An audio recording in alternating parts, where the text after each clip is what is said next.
Welcome to Saudi Life Unpacked. I'm Frankie. And I'm Lily. We are here to demystify the desert and explore the vibrant and dynamic experiences of expats living in the kingdom. So today we have our very first new studio podcast guest. I know, what a privilege it is for you, Noirin, I'm sure.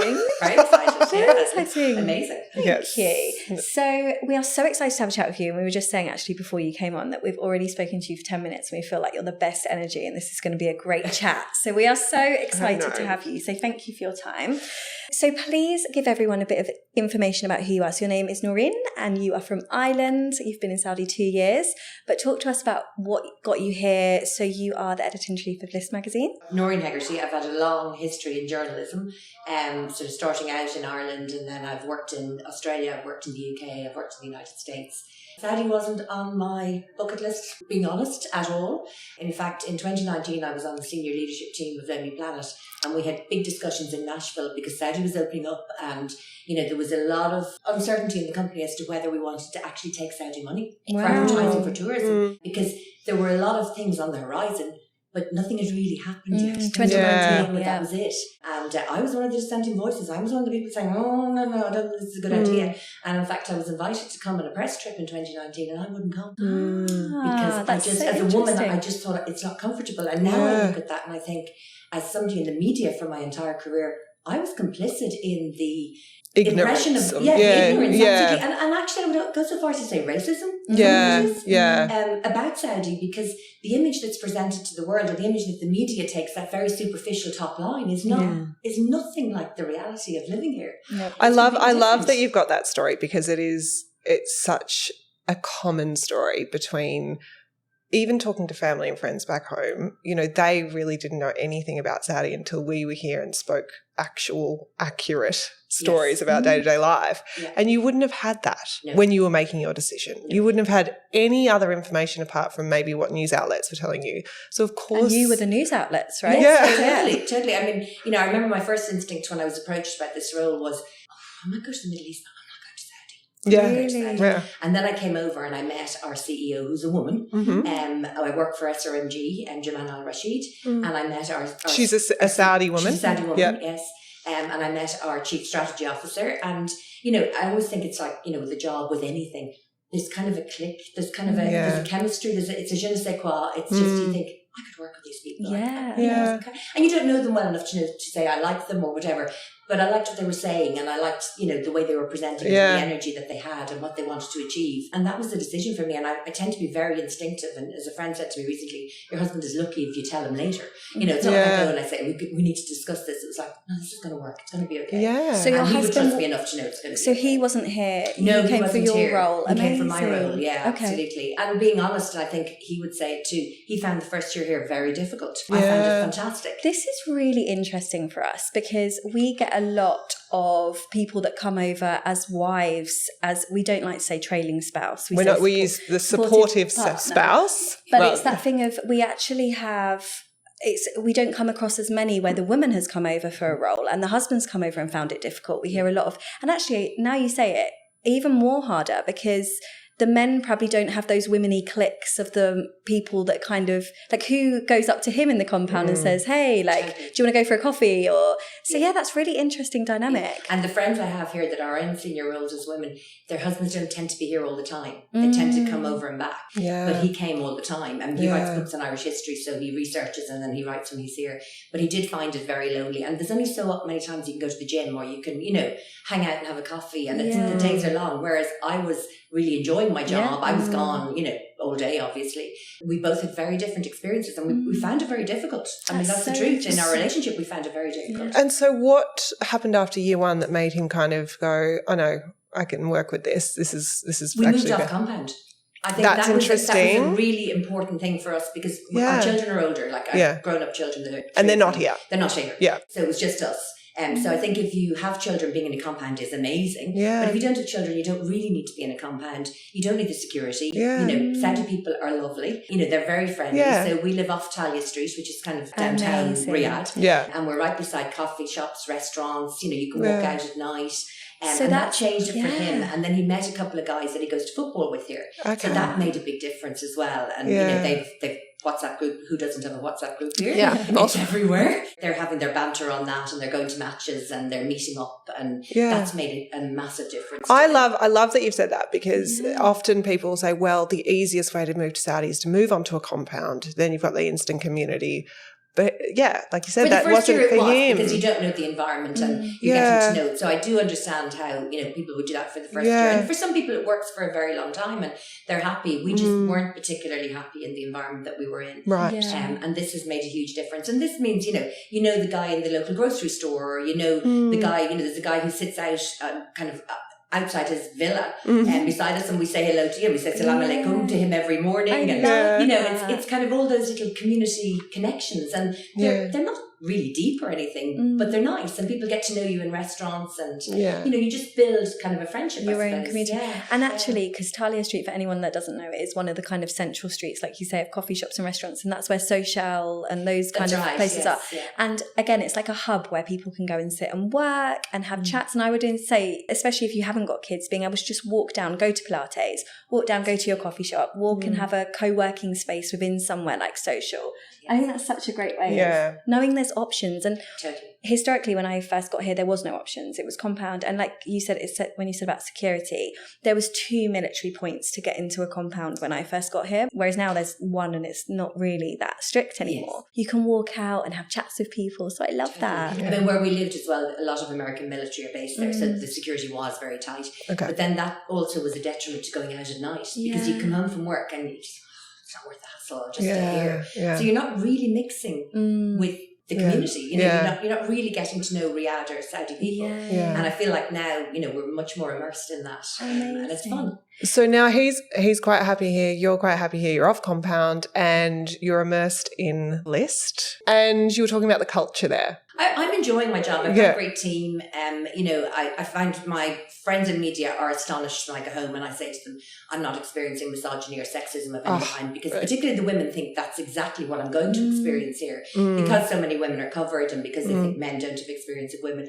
And all I found, honestly, is, a curiosity, thirst for knowledge, a respect for my experience and my knowledge that I'm bringing. And that's been amazing because, like, as I said, I've worked a lot internationally and I've worked with amazing men, don't get me wrong. I mean, men who've promoted my career and who've given me promotions and everything. But I've also worked with a lot of toxic men. Especially within the media industry. Within the media. And I've always worked pretty much most of my career, apart from 7 years with Lonely Planet, and apart from this period in Saudi, I've always worked in mainstream news. So it's news and politics. It's pretty rough stuff. Like, it's a tough world. It's not, Yeah, and I've been at the top of that. I mean, got lucky for me, but, I've worked hard to get there. But it still doesn't mean that you don't encounter that. And, I remember somebody describing it once as like unconscious contempt. It's like, there are men who just cannot cope with the fact that you're in a more senior role than they are, or you're in a parallel role to them, and that you're using your brain and that you're actually achieving things and you're, finding solutions and you're being successful. Most men are absolutely great. But in Saudi, I haven't encountered any of that level of sexism, or that famous saying by Germaine Greer, the 4 M's: male, middle class, middle-aged and mediocre. And I'm not finding that here either.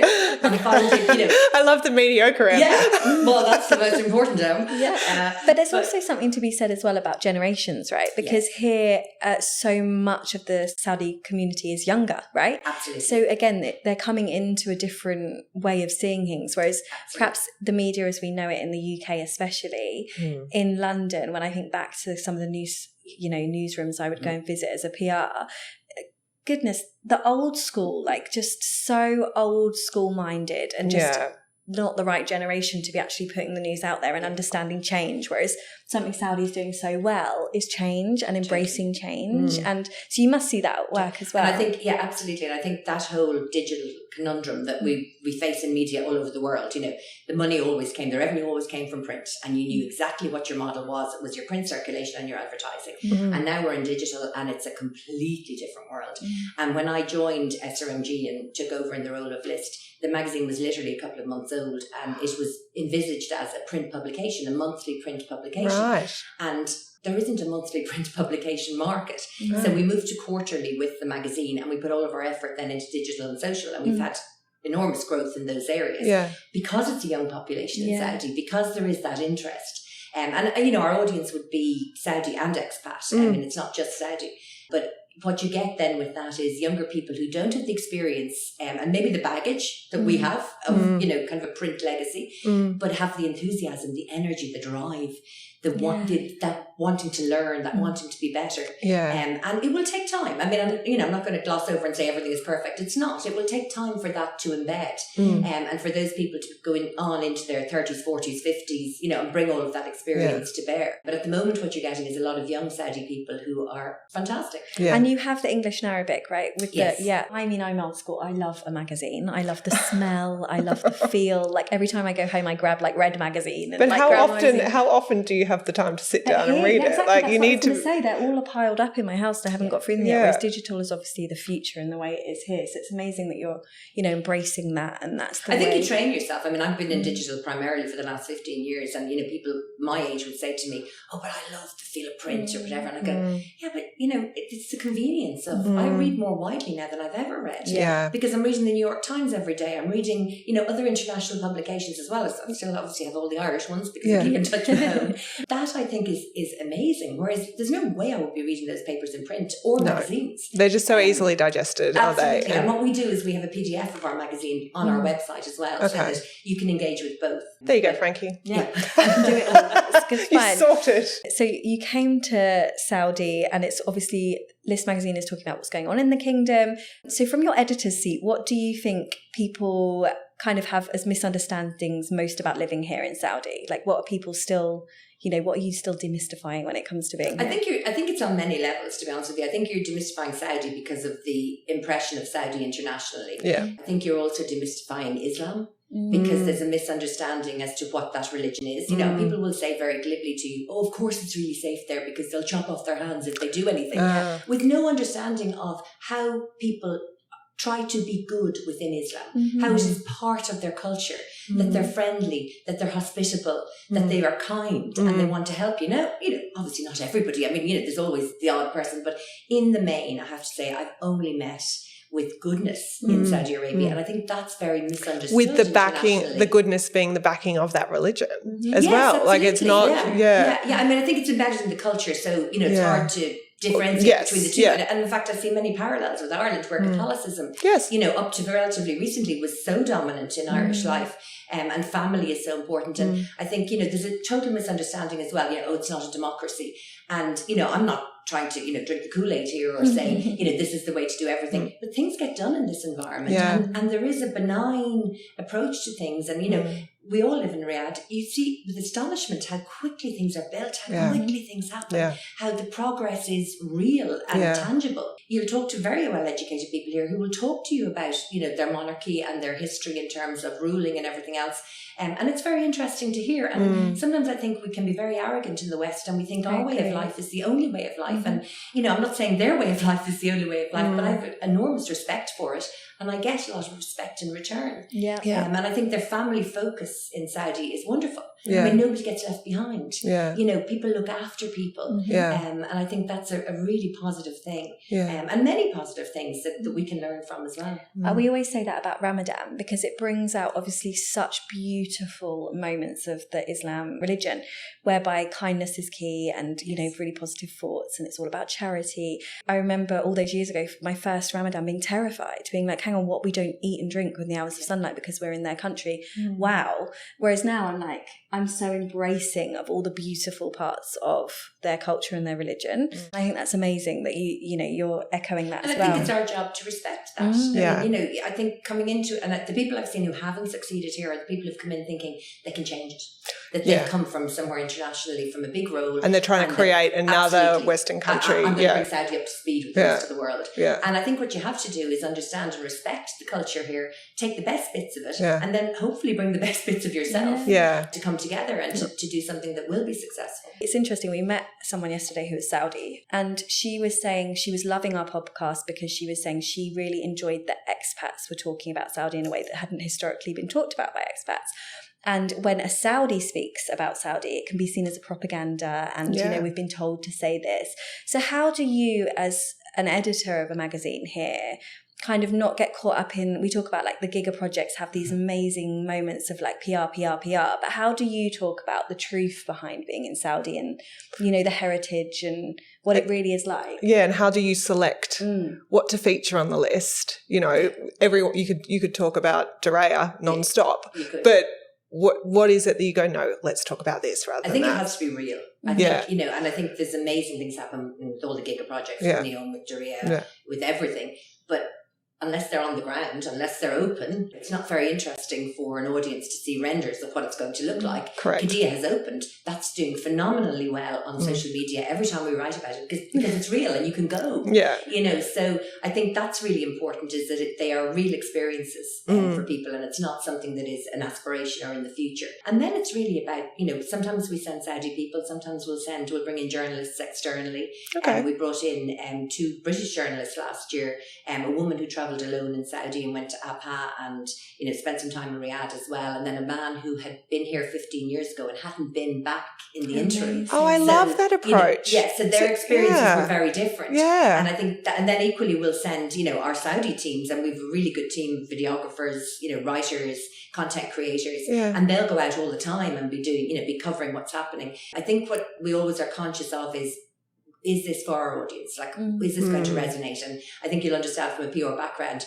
we get an awful lot of attention and we get an awful lot of invitations, and it's our job to really be on the side of the audience and say what's interesting for them. You know, I know that this costs a lot of money and I know that there's a big investment in it, but that doesn't mean that it's actually going to resonate with this audience. Yeah, is it accessible for everyone? It's got to be real. Yeah. It's got to be authentic. It's got to be real. Yeah. And then I think, you know, you don't interfere. Like, don't try and orchestrate something. You know, just let it unfold. Let the story happen. And I think everything we come at it as storytellers. We're not doing it as influencers or as, you know, just kind of content creators on a social platform. It's got to have a story. I just want to skip back to what you said about you were inviting journalists from other countries to come in and experience things, similar to when you were a young journalist in Lonely Planet and you said... Not that young, but yeah. No, 7 years ago. younger journalist, and said, no, I'm not going to Saudi. What's their response typically when you say, hey, come to Saudi, write about this for List magazine? There's huge curiosity, and I think that's a time when being an expat actually is really advantageous, because it's like you're speaking to somebody that is of your culture and you're saying, I live in this environment, and, you know, why don't you come and see it yourself? And I'm all for always bringing people, you know, come and let them experience it. We don't have to dress this up. We're all living authentic lives here, and we're, you know, I mean, I lived in the southern states of America. I found it harder to assimilate there than I found it in Saudi. It's interesting. You know, and we speak the same language, you know, but I found culturally that was much more difficult to navigate. They would be much more closed than, say, Saudi people that are quite global. I mean, you know, the conservative people, the religious people, some very nice people, like, you know, don't get me wrong. But, you know, I feel I have more in common with Saudi people than I did with people who speak my language, shared the same TV, shared the same kind of broad cultural experience as I did growing up. I mean, I'm not going to pretend it's not confronting at times. It is. We all know traffic in Riyadh is horrific. And there's no silver bullet country as well. No. And I think that's something that, like, it is often brought up with different commentary around Saudi. Like, what about this? What about this? What is it? And I'm like, I could say, what about this? What about this? What about this? To Australia? You know, I could say that about America. I actually think that's racist. I genuinely do have a thought about it now. You know, why is there a different standard applied? I mean, do you think America has the moral imperative? No way. Not especially recently. No. So, you know, I mean, any objective observer, they all think they're holier than thou, and it's like, well, I'm doing things perfectly. I think we can be very arrogant. I really do. I think, you know, growing up in that kind of Western culture, that this is the only way to live, and it's not the only way to live. It's funny because I think I've gone the other way now. I'm so passionate about being here that I think almost sometimes I've forgotten my roots. I'm like, I need to like remember, actually, I'm not Saudi. But I find I have to say, I haven't drunk the Kool-Aid. I think I've said it already today. And it's like, because people then think, oh, you're just so completely sucked in by that environment. No, you're not. I mean, you can see the good and you can see what you don't think is so good. But in the round, you know, I think the standards applied to us living here are different to the standards I dealt with in the UK or in the United States or even in Australia when I lived there. I didn't have to explain the government. I didn't have to explain the ruling party. You know, I mean, in my own country, I don't always agree with what the government does, but that doesn't mean I have to defend them. No. But when you live here, there's this assumption that you've got to defend everything about Saudi. And I think that, I genuinely think that's quite racist. It's a different standard. Yeah, So it is. true. It is. Yeah. So your role as editor-in-chief is quite a big responsibility in itself. Do you feel like you need to find a balance between, say, traditional stories? When you're bringing a journalist over, for instance, you don't want to be constantly showing the giga project, the big new shiny thing, and you want to kind of find a balance between traditional values here and things like that. Like you said, it's changing so fast, right? Yeah. So how do you balance that? But real Saudi is the people. Yeah. I mean, people don't talk about, I mean, they might talk about the beautiful hotel they stayed in or the fabulous place, but invariably they'll talk about the people they met and the service they had or the experience they had. So that's not difficult to show because people here are friendly. I mean, even the kids, I feel like the kids here are not as influenced by media as, say, my children were perhaps growing up. And as a result, they don't tend to be as shy. They tend to be kind of more open. And, you go out for a meal, you will, I mean, I would say never, but rarely, I've never seen it, kids on iPads at the table. We've got 5 kids between us and we feel like our children have stayed children for longer. Totally. When we go back home, they're exposed to, I guess, a lot more. Because it's cold and they're on the iPads. But it's a freedom here too, because if you have kids on a compound, they can go and call for their friends. They're very safe. And we've got that doesn't happen in other environments. We've got a landline phone and it rings all day. So I've heard. Because the kids are like ringing each other, can we pop round, can we pop round? So do your kids come here? Now they're adults. My daughter is getting married actually next month. Congratulations. And she came with her fiance last year. We went to the Grand Prix in Jeddah and they absolutely loved it. And in fact, they live in Frankfurt in Germany and they would love to move to the Middle East. They really enjoyed the lifestyle here. It was completely different to what they expected as well. And they had a wonderful time. But did they go around the world with you as well when you were, or did they always, they stayed in Ireland? We wanted to be back in Ireland for their education. Okay. So they were in London when I moved to London, but they weren't in the United States. Or Australia. They weren't born when we were in Australia. Okay, Because I find this really interesting, and this is, we've gone off work for a second, but this is the kind of thing that people love to listen to as well, because we, like we say, have 5 kids between us, all little, and we really wonder what that will look like for them as adults, because obviously they've been brought up in the Middle East, but who knows where we'll go with our careers or our husband's careers and what that will look like. So having adult children now, that you're now living in the Middle East, and they've obviously not had home as the Middle East, but they're, how does that look for you as a family? I think you rear your kids to have the best lives they can. 2 of mine live in Ireland, 1 lives in Frankfurt. They will probably move different places as well throughout their careers. I mean, that's the way the world is now, and you go where the opportunity is. And I think maybe being Irish, we've always had to be outward looking because we're a small country and immigration is kind of part of our DNA. So I mean, you're all half of you are in Australia anyway, aren't you?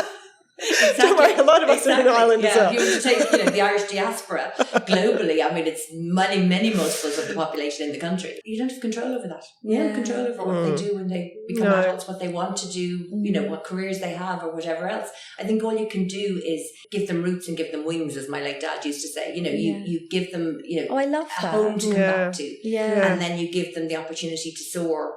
If they want to take it. Frankie's going, she's just popped down the memory bank. It's going in because honestly, it's one of my biggest anxieties. It shouldn't be really, because you are home. So I've always felt I've never been attached to a building, and we've lived in lots of different homes. I've always been attached to the people. So, if I have to move house, that's not a big deal for me. Obviously I like my things and everything else, but it's like, it's where my people are. And is Saudi home now? Do you feel like we've kept a house in Ireland? Okay, and I think for everybody that's here, none of us are here forever. Or maybe you are, but I would love to be. Yeah, this is it for me. No, I'm very happy to. I mean, I've always taken things by the year. I don't try to plan too far ahead. And who knows what happens in life? And whatever you plan generally is not what happens, and whatever you worry about generally is not what happens either. And so looking ahead, List magazine and you personally, I mean, are they intertwined? What excites you about coming up in the next few years? We've got loads of plans to develop further. I mean, last year has been very much about our growth, particularly in social media and our numbers and our traffic. Great. And that's all going in the right direction. And we've got lots of plans to go beyond that. We're launching our awards within the next month. And it's the first time we've had awards. And you should have a podcast award. We know it's a great podcast. Yeah, absolutely. The fact that we're Saudi, the fact that we're homegrown, and I think that's what does make us different. And you look at our competition, and probably our most direct competition in luxury travel is Condé Nast Traveller. And they bring people in here, but they're not here. Yeah. We're Ah, here. You know, okay. we're based here. It's a Saudi company. Yep. You know, we've got sister brands or brother brands, whatever way you like to call it, within the company. We liaise with them. There's cross-pollination with those titles. And the people we employ generally are Saudi. I mean, we've got expats as well, but, you know, we're on the ground. Yeah. So I think that makes a big difference. It does. And that gives us opportunity as well. Yeah. I think, you know, we need to market ourselves more. We need to be better known. But I think when people engage with our content, the reaction is very good. Yeah. But it's The storytelling piece, obviously. Yes, You can only do that if you're here.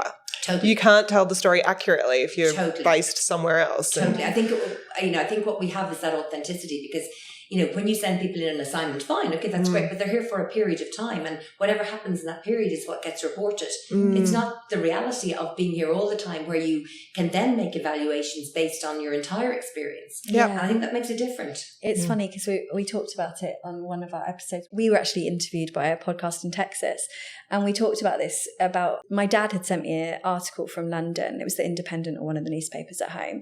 And it was talking about Riyadh Comedy Festival, and it was really negative. And I wrote back saying, did that journalist come? My dad was like, oh, I don't know. It's so easy, like, for people to write stuff outside of being here. And that's what you're saying, right? When you're here and you can write from being here, it's a very meet different... the people. Yeah, because I actually went to the Riyadh Comedy Festival and it was brilliant, and it's very new, right? So it's going to take time. It's not going to be this, you know, the perfect version of itself straight away. And that's what I think is really important, that you know. I went to, and I thought that the spectacle of it and putting it on was brilliant. Yes. Some of the comedians I thought should have done their homework. Yes. Oh, really? They didn't bother to find out about the culture here. They didn't bother to find out. But then some did as well. I was some really did. surprised. Some I was like, oh wow, you've really taken. That's interesting feedback, because they probably won't be invited back. You know, like perhaps, if you're coming here and not doing the research and not doing your homework, then why would people want you back? And I mean, it doesn't mean you have to change your material, but you should know what your audience is. Yeah. You know, that should go for everyone. Yeah. You know, you don't they probably don't tell the same jokes in the UK as they tell in Australia, or maybe they do. Maybe that's but it just doesn't work. But also no one would laugh, right? Yeah, it doesn't. It's the execution. I think as well, like, there's been a lot of bigger moments recently, hasn't there? You would have remember when there was the Ellie Saab event and J-Lo came, and what she was wearing was kind of, okay, we haven't seen this up until now in this tiny outfit. So there is moments where you think, okay, but also again, you can write it here very differently than the aggressiveness that comes out of international media sometimes. You think, oh, come on. And I also feel, on a personal level, you know, I can either stand aside and criticise this environment from the outside, or I can decide I want to be part of the change if I think the change is worth doing, and I do. Yeah, you know, and I think the evidence is there from the last and that they're years. Open to working with change as well. And I love the fact that Saudi people are not changing themselves. No, they're open to change, but like the guys I work with will wear their thobes some days. They'll come in Western clothes other days, and they're proud of both. And there's the one thing when you talked about audience, the one thing that you do tap into is that Saudi sense of national pride. I mean, they are very patriotic people, and the proudest. You know, when it's Founders Day or it's, you know, and you run something on social media. I mean, we ran a piece last year about a Saudi doctor who decided that he would come out of the operating theatre and become a pastry chef because that was his passion. And he's got a bakery called the Lamb Bakery in Paris. Wow. Well, I think I've read it. I think I read that. So it was amazing in terms of the response to it. Yeah. And our London editor, who's executive editor on List, he's my deputy, he went to Paris and he did this interview and he did the filming and everything else. And the response was phenomenal. And it was just a reminder that, you know, when you can tap into that Saudi pride, it just makes people feel really good. But they it's contagious change, as well. I think it's a wonderful thing. They don't feel they need to be homogenized. They don't feel they need to explain. No, they don't. I mean, everything doesn't need to be like, you know, high street that we're used to in the UK or Ireland. You know, it's very much their interpretation of their culture and then marry the best bits of other cultures with it. But I love that. You know, they don't feel that they need to be different themselves or they need to, you know, turn their back on their history or their culture or their family or anything like that. It's about bringing everybody forward. Yeah, I agree. I love that. So on the subject of events, so the Joy Awards, did you go? No. Okay. No. Oh, well, I saw your coverage and it looked amazing. No, we sent the team. And in fact, when you talked about the J-Lo event last year with Ellie Saab, I was invited to that and I couldn't go at the last minute. And one of the team went, and I was talking about like kicking yourself. Absolutely. I should have moved Hell and High Water, Celine Dion. But it was unprecedented. How are you to know this spectacular that it was going to be? That's the one bad bit of Saudi. You get invited at the last minute to everything. Yes. Everything is last minute. And the first time I got invited to a black tie do the day before, and I went, somebody must have dropped out. They invited me because but it's classic Saudi. That's normal. I love that. And now it's perfectly normal. I don't think anything of it. But how great. Well, for me, I'm a massive Take That fan. So seeing Robbie Williams here made me so happy, didn't it? But those kind of things, right? Again, like people you see now, because we actually had it on the compound.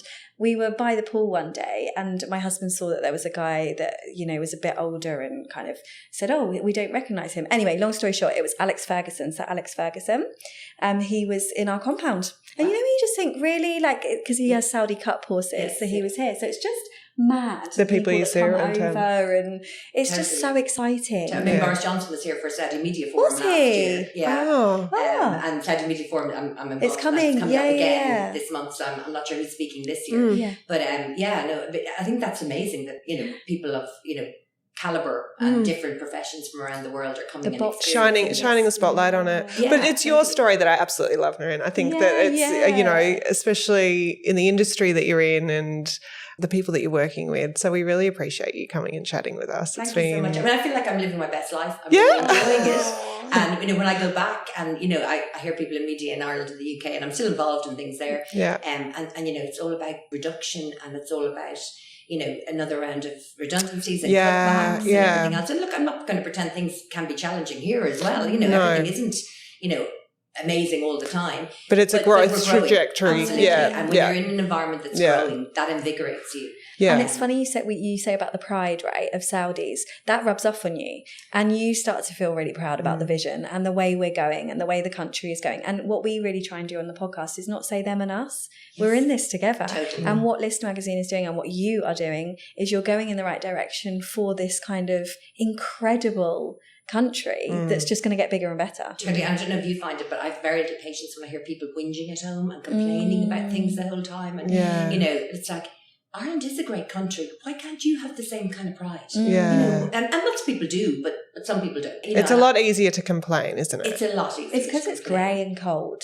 That's why. Honestly. We don't have to deal with that over here. That's not an island thing. That's an English thing as well. I think also the expectations are very high. And I think here I don't get that same sense of entitlement.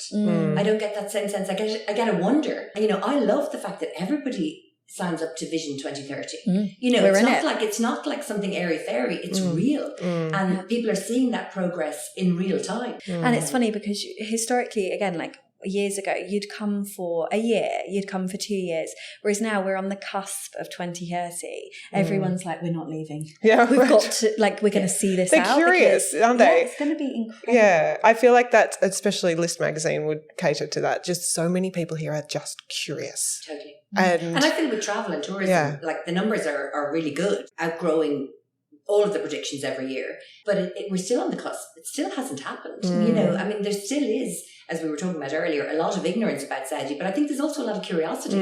And the more kind of that becomes accessible and the more people see the opportunity. And, I was at the Red Sea just before Christmas.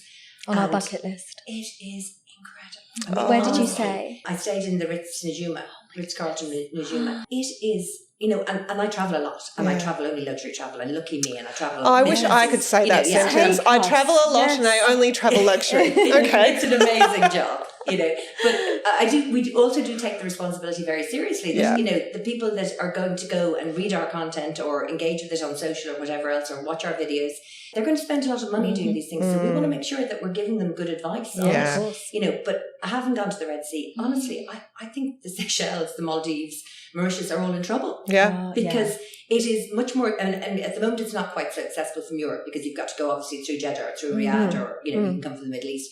But even from the moment you land at the Red Sea airport, it's a different world. You don't even collect your luggage. Your luggage arrives in your hotel room. Stop. Yeah.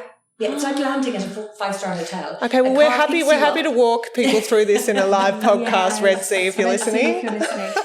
Chauffeur-driven car brings you to the dock. The boat brings you 30, 40 minutes to this island, and it's like you step into another world. And, the people that bring you around, that show you the mangroves, that bring you and show you all the marine life, the sustainability of what they're doing. I mean, it's obviously net zero carbon. The night skies. I mean, it's like you're going back centuries. And, you know, you've an astrophysicist showing you what the star constellations are. It is, honestly, it is at the next level. And this again is just all the beginning, right? It's the beginning. AlUla years ago felt like suddenly this new magical place, and now AlUla is so accessible for everyone. People like my friends are coming in November just to go to AlUla, but stopping via me. It's a perfect weekend destination. You can do kind of everything over 3 or 4 days.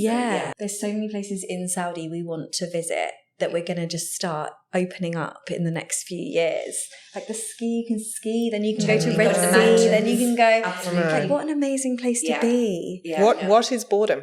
I know. I have no Not in Saudi. But just to finish off, we're going to put you on the spot. So what is your, as the editor of List Magazine, where is your one place you would say everyone has to go and visit? And that could be 2026 a hotel, or it can be a restaurant, or somewhere in Saudi. I feel like it might be Red Sea. I think it's Red Sea. I mean, I hate to go. I'm kind of not to I've feed spoiled those. the surprise now by discussing it in advance. I was blown away. Okay. I really was blown away. I do think AlUla is well worth going to as well, in the Asher Valley, and you know, I mean, that's a fantastic experience. Jeddah, you know, I mean, there's so many. Go to Abha, go to Jazan, go to Hale. I was going to say you need to give us a list, but that's just too. That's the magazine, Honestly, you know, you can go north, south, east, or west, and you're going to get a different experience in every part of Saudi.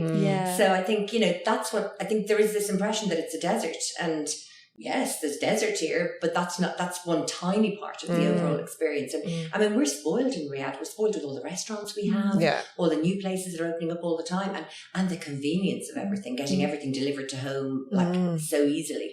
It's like we're living kind of almost in the future already in terms of that convenience. Yeah, for sure. Well, thank you so much. Thank you. We really appreciate that. Yeah, that was a really good one. I feel like we could chat all day. This is the lovely thing about guests like you. But thank you so much for your time. You're very welcome. And so if anyone wants to follow List, so it's at listmag.sa. On Instagram or and TikTok, we'll tag our main platforms, but we're on all social media platforms. Perfect. Amazing. Thank you so much. Thank you.